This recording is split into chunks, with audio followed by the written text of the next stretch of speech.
Hi guys, Airtel యాప్లో personal loan ఎలా apply చేయాలి ఈ వీడియోలో ఎక్స్ప్లెయిన్ చేస్తాను. ఇందులో మీరు అప్ టు 10 lakhs వరకు మీరు పర్సనల్ లోన్కి అప్లై చేసుకోవచ్చు. మీ ఎలిజిబిలిటీ బేస్ చేసుకుని మీకు లోన్ అయితే ప్రొవైడ్ చేస్తారు.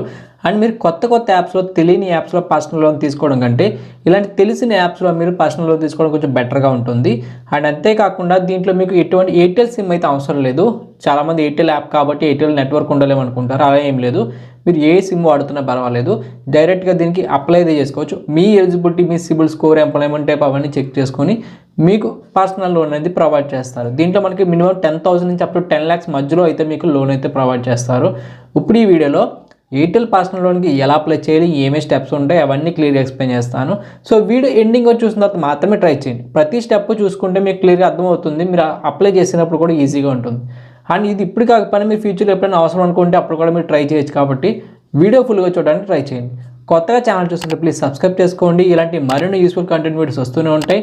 అప్డేట్స్ అండ్ ఆఫర్స్ మన టెలిగ్రామ్, వాట్సాప్ ఛానల్ వస్తుంది, డిస్క్రిప్షన్స్లోనే ఫాలో అవుతానండి.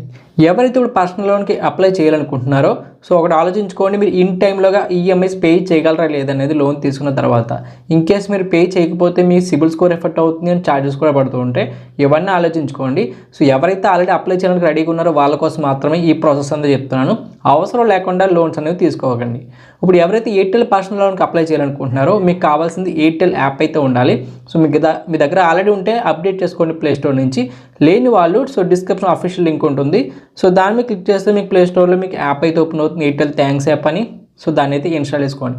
యాప్ ఇన్స్టాల్ చేసుకుని ఓపెన్ చేసుకున్న తర్వాత మీకు మొబైల్ నెంబర్ అడుగుతారు. మీకు ఏ నెట్వర్క్ సిమ్ ఉన్నా పర్వాలేదు, మొబైల్ నెంబర్ ఇచ్చి దానికి ఓటీపీ వస్తుంది, ఎంటర్ చేసుకోండి. ఆ తర్వాత మీకు పర్మిషన్స్ అడుగుతారు, అలౌ చేసుకోండి. ఆ తర్వాత మీకు యాప్ అయితే ఓపెన్ అవుతుంది. ఆప్షన్స్ ఉంటాయి, మేనేజ్, పే అండ్ షాప్ అని చెప్పి.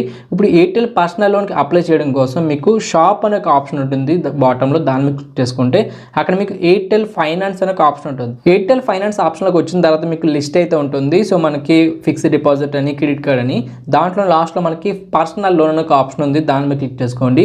క్లిక్ చేసిన వెంటనే మీకు పర్సనల్ లోన్ అప్లై చేసే ఆప్షన్ అయితే వస్తుంది. దీంట్లో మనకి సో చూపిస్తున్నారు మినిమం 10,000 నుంచి అప్ టు 9 lakhs వరకు మీరు అప్లై చేసుకోవచ్చు అని. మీరు ఎంత కావాలంత డ్రాగ్ చేసుకోవచ్చు సింపుల్గా. సో అది జస్ట్ ర్యాండమ్గానే మీకు ఎంత వస్తుందని మీ ఎలిజిబిలిటీ మీద ఆధారపడి ఉంటుంది. అండ్ కిందే మీకు ఎవరైతే లెండింగ్ పార్ట్నర్స్ ఉన్నారో వాళ్ళ లిస్ట్ అయితే ఉంది. Moneyview, DMI Finance, KreditBee, Credit Saison, Axis Bank, Fibe, Bajaj Finserv, ఇవన్నీ కూడా మనకి లెండింగ్ పార్ట్నర్స్. సో ఎప్పుడు కూడా ఎయిర్టెల్ డైరెక్ట్గా వాళ్ళ మనీ మనకి లోన్ కింద ఇవ్వదు. సో వీళ్ళు ఏదైతే కంపెనీస్ ఉన్నాయో ఇప్పుడు లోన్ ఇచ్చే కంపెనీస్ వాళ్ళతో టైఅప్ అయి సో మన ఎలిజిబిలిటీ ప్రొవైడ్ చేశారు వాళ్ళకి, వాళ్ళలో ఎవరైనా మనకి ఇవ్వడానికి లోన్ రెడీగా ఉంటే అప్పుడు మనకి లోన్ ఆఫర్స్ వస్తాయి. సో ఈ విధంగా ప్రాసెస్ ఉంటుంది. సో ఇప్పుడు మీరు జస్ట్ అప్లై నౌ క్లిక్ చేసుకుని మీకు ఎంత కావాలి అమౌంట్ సెలెక్ట్ చేసుకున్న తర్వాత నెక్స్ట్ పేజ్లో మీకు సో డీటెయిల్స్ అడుగుతారు. సో మీ యొక్క పాన్ కార్డ్ నెంబర్ అడుగుతారు. ముందుగా పాన్ కార్డ్ నెంబర్ ఎంటర్ చేయండి. సాలిడా, సెల్ఫ్ ఎంప్లాయిడ్ సెలెక్ట్ చేసుకోండి. తర్వాత కింద పర్మిషన్ ఇప్పిన కంటిన్యూ చేయండి. చేసిన తర్వాత మీకు రిమైనింగ్ డీటెయిల్స్ వస్తాయి. సో నేమ్ ఎంటర్ చేసుకోండి, ఈమెయిల్ అడ్రస్, తర్వాత డేట్ ఆఫ్ బర్త్, తర్వాత జెండర్ సెలెక్ట్ చేసుకోండి, పిన్ కోడ్, తర్వాత మంత్లీ ఇన్కమ్. సో మీ ఇన్కమ్ ఇందులోకి వస్తుంది, క్యాషా లేకపోతే బ్యాంక్ ట్రాన్స్ఫరా, సో అవన్నీ అడుగుతారు. సెలెక్ట్ చేసుకోండి. సెలెక్ట్ చేసి సబ్మిట్ చేసిన తర్వాత మీకు కానీ లోన్ అప్రూవ్ అయితే అంటే మీకు ఎలిజిబిలిటీ ఉంటే మీకు ఎంతవరకు లోన్ ఇవ్వగలరని చూపిస్తారు. అమౌంట్ అనేది అందరికీ ఒకలాగైతే రాదు, గుర్తుపెట్టుకోండి. కొంతమందికి 20,000 రావచ్చు, 50, 1 lakh, 2 lakhs అంతకంటే ఎక్కువ కూడా రావచ్చు. మీ ఎలిజిబిలిటీ మీద ఆధారపడి ఉంటుంది. కొంతమంది 5,000, 2,500 అలా కూడా వస్తుంది. సో మీ ఎలిజిబిలిటీ బట్టి ఉంటుంది కాబట్టి కంగారు పడకండి. సో మీకు అవసరమైతే తీసుకోండి, లేకపోతే వదిలేసేయండి. ఇక్కడైతే 50,000 చూపిస్తుంది. సో దాంట్లో మనకి మినిమం 10,000 నుంచి అప్ టు 15,000 లోపు ఎంత కొంత తీసుకోవచ్చు. దానికి లైన్ కూడా డ్రాగ్ చేసుకుని ఆప్షన్ ఇచ్చారు. డ్రాగ్ చేసుకుంటే కింద మనకి ఈఎంఐ ఎంత పడుతుందో కూడా చూపిస్తుంది అండ్ ఎన్ని మంత్స్ అవన్నీ కూడా మీరే సెలెక్ట్ చేసుకోవచ్చు. మోర్ ఈఎంఐ ఆప్షన్ మీద క్లిక్ చేసుకుంటే మనం ఎన్ని మంత్స్లో కట్టుకోవచ్చు, ఎంత ఈఎంఐ పడుతుంది మనకి చూసుకొని మీకు ఏది సూటబుల్గా ఉంటుందో దాన్ని సెలెక్ట్ చేసుకోవచ్చు. పక్కన డీటెయిల్స్ ఆప్షన్ మీద క్లిక్ చేసుకుంటే మనకి ఎంత మంత్స్ పెట్టుకున్నారో దానికి ఎంత ఇంట్రెస్ట్ పడుతుంది, ప్రాసెసింగ్ ఫీజు ఎంత, మనకి ఛార్జెస్ ఎంత, అవన్నీ కూడా లిస్ట్ వస్తుంది. క్లియర్గా చూసుకోండి. అవన్నీ చూసుకున్న తర్వాత మీకు అది అవసరం, మీకు పర్వాలేదు అనుకున్న మాత్రమే తీసుకోండి, లేకపోతే వద్దు. సో డీటెయిల్స్ అన్నీ చూసుకున్న తర్వాత మీకు ఎంత అమౌంట్ ఫైనల్గా మీ బ్యాంక్ ట్రాన్స్ఫర్ అవుతుందో కూడా చూపిస్తారు లాస్ట్లో. Net amount to be credited అని చెప్పి అదే ఫైనల్ అమౌంట్, ఈ ఛార్జెస్ ఇవన్నీ పోగా మీకు వచ్చే అమౌంట్ అది. సో అవన్నీ చూసుకున్నది మీకు సరిపోతుందో లేదో ఆలోచించుకోండి. సో అయిపోయిన తర్వాత మీరు సెలెక్ట్ చేసుకోండి ఈఎంఐ ప్లాన్ అనేది. కరెక్ట్గా సెలెక్ట్ చేసుకొని స్టార్ట్ యువర్ అప్లికేషన్ మీద క్లిక్ చేస్తే మీకు ప్రాసెస్ అనేది స్టార్ట్ అవుతుంది. ఇక్కడ మీకు టర్మ్స్ అండ్ కండిషన్స్ అవన్నీ వస్తే సెలెక్ట్ చేసుకోండి. ఆ తర్వాత లోన్ అప్లికేషన్ స్టార్ట్ అవుతుంది. ఇక్కడ లోన్ అప్లికేషన్ అనేది అందరికీ ఒకలా ఉండదు. ఎందుకంటే మనకి ఇప్పుడు లెండింగ్ పార్ట్నర్స్ అని చెప్పాను కదా, Bajaj Finserv, KreditBee, Saison, Axis Bank, ఎవరైతే మీకు లోన్ ప్రొవైడ్ చేసే కంపెనీ లెండింగ్ పార్ట్నర్ ఉందో దాన్ని బట్టి మనకి ప్రాసెస్ అనేది చేంజ్ అయిపోతుంటుంది. కొంతమందికి ఈజీగా ఉంటుంది, కొంతమందికి ఎక్కువ డీటెయిల్స్ అడుగుతారు. అది ఒక పార్ట్నర్ బట్టి ఉంటుంది. సో చూసుకోండి మీకు ఏ పార్ట్నర్ వచ్చాడు, మీకు ఏమేమి డీటెయిల్స్ అడుగుతున్నారు, దాన్ని బట్టి చేంజ్ అయిపోతుంది. సో ఇక్కడ మనకి మళ్ళీ లోన్ అప్లికేషన్లో pan card number, email address, date of birth అవన్నీ అడుగుతారు. సెలెక్ట్ చేసుకోండి. ఆ పైన మీకు లోన్ అమౌంట్ ఎంత, ఎన్ని మంత్స్లో కట్టాలి, ఈఎంఐ ఎంత, అవన్నీ ఉంటే చూసుకోండి ఎప్పటికప్పుడు. తర్వాత మీకు బేసిక్ అడ్రస్ అడుగుతారు. So address, father name, gender అవన్నీ సెలెక్ట్ చేసుకోండి. ఇవన్నీ ప్రతి లోన్ అప్లికేషన్లో ఉండే ప్రాసెస్లే, పెద్ద కొత్తగా ఏమి ఉండదు.